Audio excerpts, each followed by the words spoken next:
Today we will discuss about the transport in humans.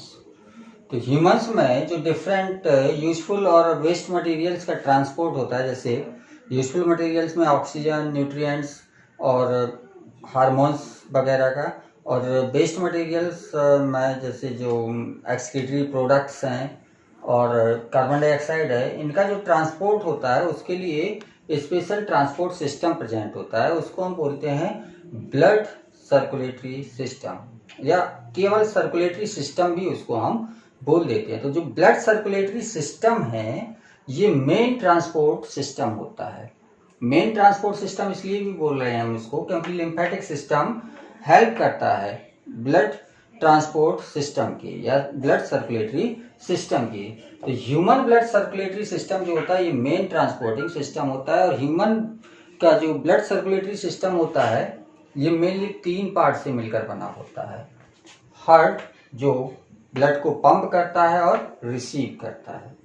दूसरा blood vessels जिसमें arteries, when और capillaries होती हैं। आर्टरीज, वेन और कैपिलरीज, ये बेसिकली साइज के बेस पर देखें तो आर्टरीज को भी हम डिवाइड कर सकते हैं। जैसे लार्जर आर्टरी जो होती है, इसको हम एओर्टा बोलते हैं, एओर्टा। और इसकी जब ब्रांचिंग हो जाती है तो ये आर्टरी में कन्वर्ट हो जाता है। और फर्दर आर्टरी की जब ब्रांचिंग होती है तो आर्टीरियोल्स का फॉर्मेशन हो जाता है। आर्टीरियोल्स का फॉर्मेशन हो जाता है और इन आर्टीरियोल्स की फर्दर ब्रांचिंग से कैपिलरीज का फॉर्मेशन होता है। कैपिलरीज का फॉर्मेशन होता है।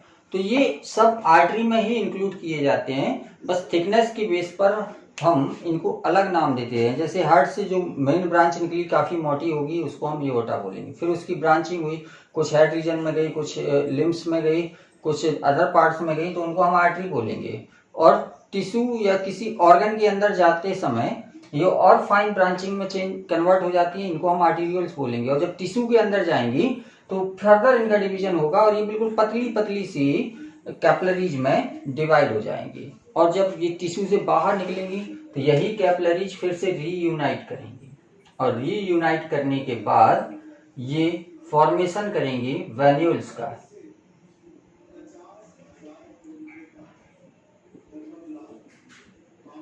वेन्यूल्स का, और वेन्यूल्स फर्दर मिलकर बनाएंगी वेन्स।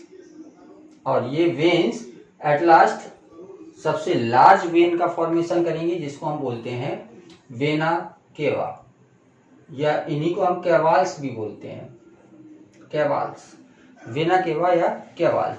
तो जो ब्लड वेसल्स हैं, ये डिफरेंट थिकनेस के अकॉर्डिंग आर्टरी और वेन्स में कन्वर्ट होती हैं। और आर्टरी और वेन्स में और भी डिफरेंस होते हैं। जैसे अगर आर्टरी है तो आर्टरी क्या करती है, लंग्स से ब्लड को दूर ले जाएगी, जबकि वेन्स क्या करेंगी, हार्ट को लंग्स प्रोवाइड करेंगी।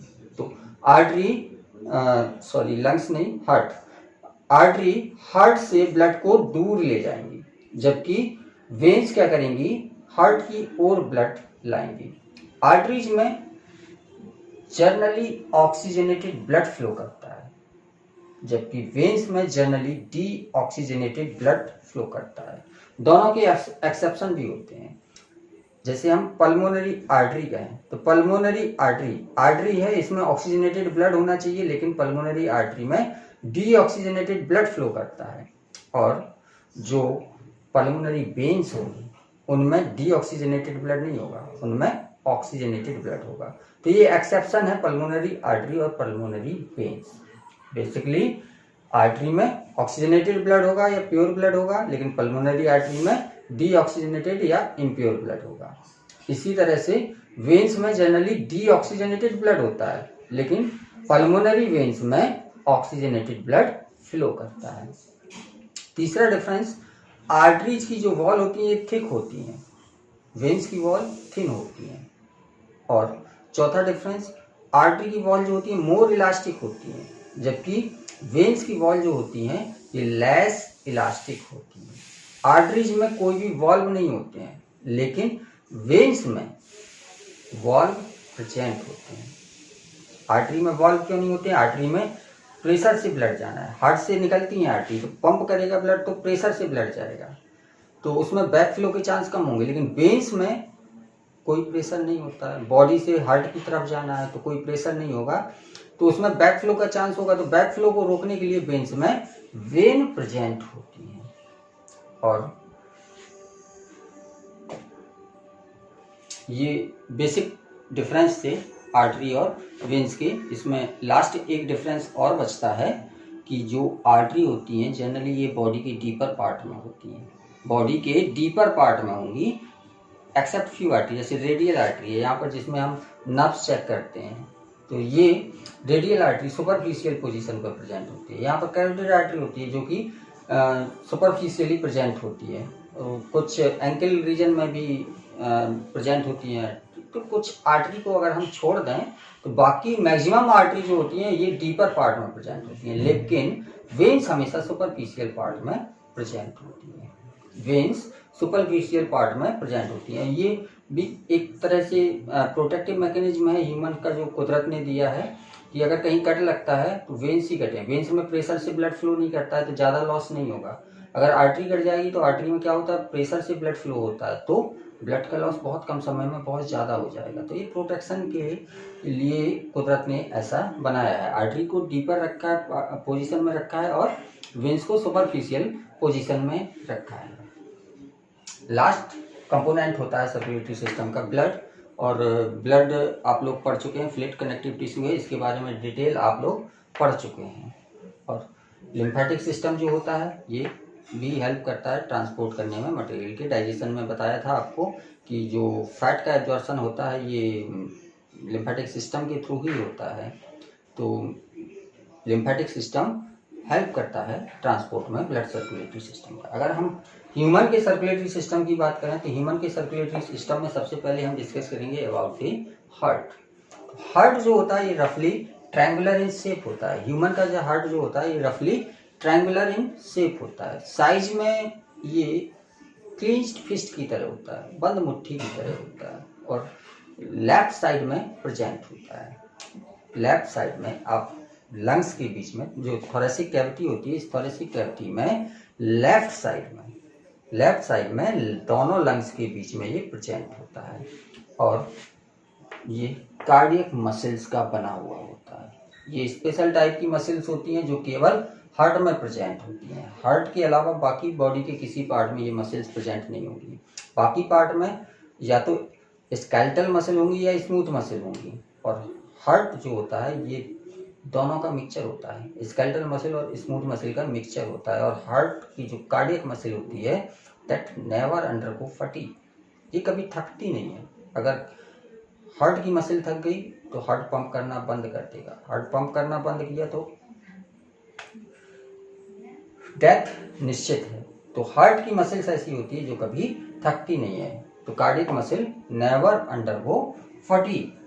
ह्यूमन हार्ट में 4 चैम्बर होते हैं। अगर हम इसको एक्सटर्नल और इंटरनल किसी भी व्यू में देखेंगे तो ह्यूमन का हार्ट जो होता है ये हमें 4 चैम्बर में डिवाइडेड नजर आता है। जो अपर 2 चैम्बर होते हैं इनको हम बोलते हैं एट्रियम। ठीक, और जब भी किसी ह्यूमन के बॉडी पार्ट का फिगर बनाते हैं तो ये होती है लेफ्ट साइड और ये होती है हमेशा राइट साइड, ऐसा निश्चित है, ये होना ही होना है। तो ये लेफ्ट साइड है, ये राइट साइड है।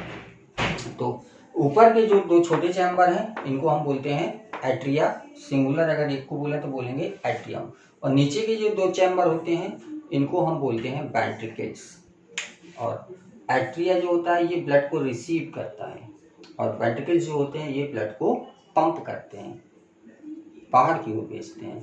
तो एट्रिया ब्लड को रिसीव करेगा और वेंट्रिकल ब्लड को पंप करेगा। अगर हम हार्ट के स्ट्रक्चर को देखें तो हार्ट का स्ट्रक्चर 4 चैम्बर्ड है जिसमें 2 एट्रियम और 2 वेंट्रिकल हैं, और पूरे हार्ट के चारों ओर डबल मेम्ब्रेन बाउंड कवरिंग होती है, दोहरी मेम्ब्रेन की कवरिंग होती है। इसको हम बोलते हैं पेरिकार्डियल मेम्ब्रेन, पेरिकार्डियल मेम्ब्रेन। और ये पेरिकार्डियल मेम्ब्रेन के बीच में फ्लूइड भरा रहता है जिसको हम बोलते हैं पेरिकार्डियल फ्लूइड। Pericardial fluid. और ये पेरिकार्डियल फ्लूइड और पेरिकार्डियल मेम्ब्रेन हार्ट को मैकेनिकल इंजरी और फ्रिक्शन से बचाते हैं। हार्ट को रेगुलर पंप करना है तो फ्रिक्शन हो सकता है, उस फ्रिक्शन को रोकेंगे, और साथ में कोई शॉक अगर लग रहा है, मैकेनिकल शॉक लग रहा है या मैकेनिकल इंजरी होती है तो उसको भी ये रोकते हैं। तो पेरिकार्डियल फ्लूइड और पेरिकार्डियल मेम्ब्रेन ये मैकेनिकल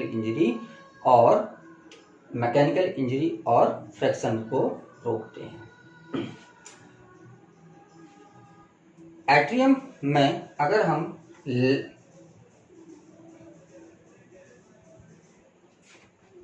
उल्टा हो गया है सर, ये राइट है, ये लेफ्ट साइड है। अगर हम राइट एट्रियम को देखें तो राइट एट्रियम में दो वेन्स ऊपर से आती हैं जो ब्लड को लाती हैं अपर पोर्शन, हेड शोल्डर वाले पोर्शन से ब्लड लाएंगी और राइट एट्रियम में छोड़ेंगी। और नीचे से एक वेन आती है जिसको हम बोलते हैं इंफीरियर वेना केवा। ये ऊपर वाली जो दो वेन्स हैं, लार्जर वेन, ये होती हैं superior vena cava. Superior vena cava. और नीचे वाली जो होती है वेन, ये होती है इंफीरियर वेना केवा।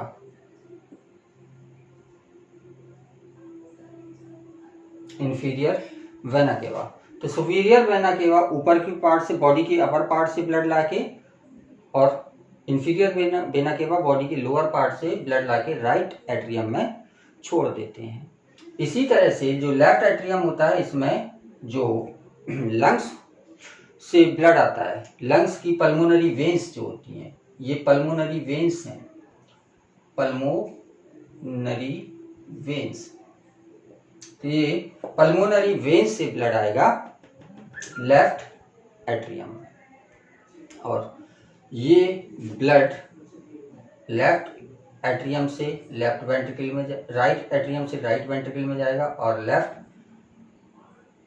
एट्रियम से लेफ्ट वेंट्रिकल में जाएगा।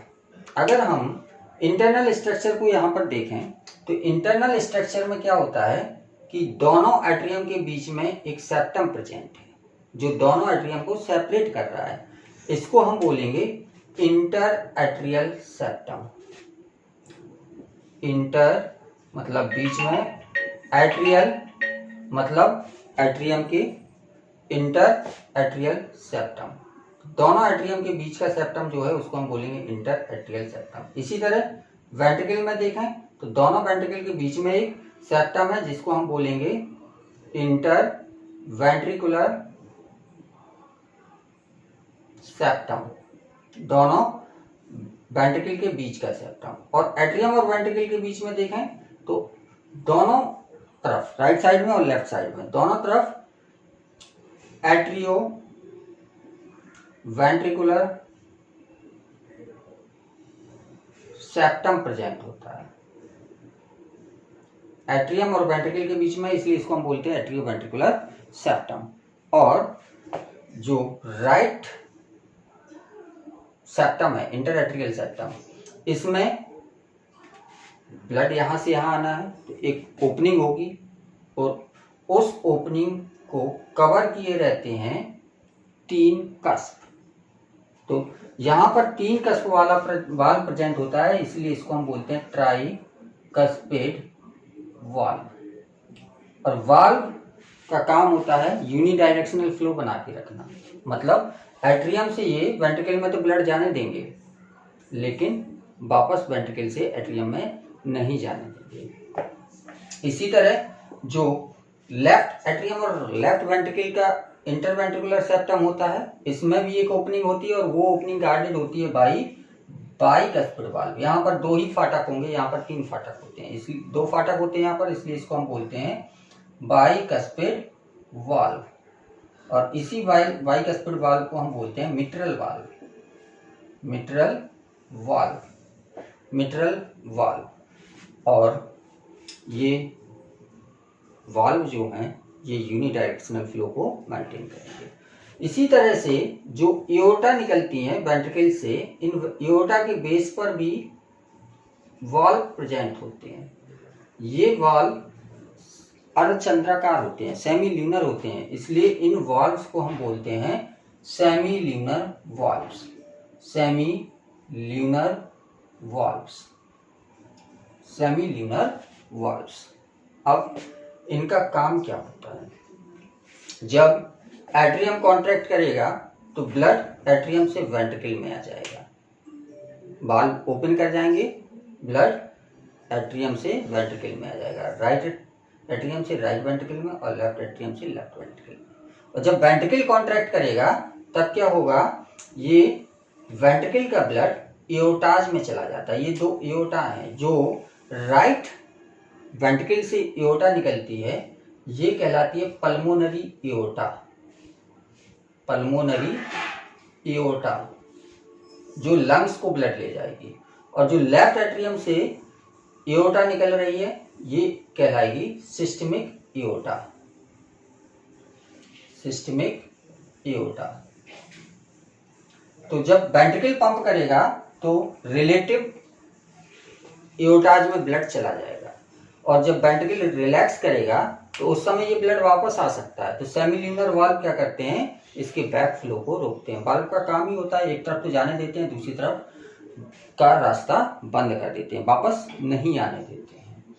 तो this is all about external and internal structure of heart. और इसके आगे कंटिन्यू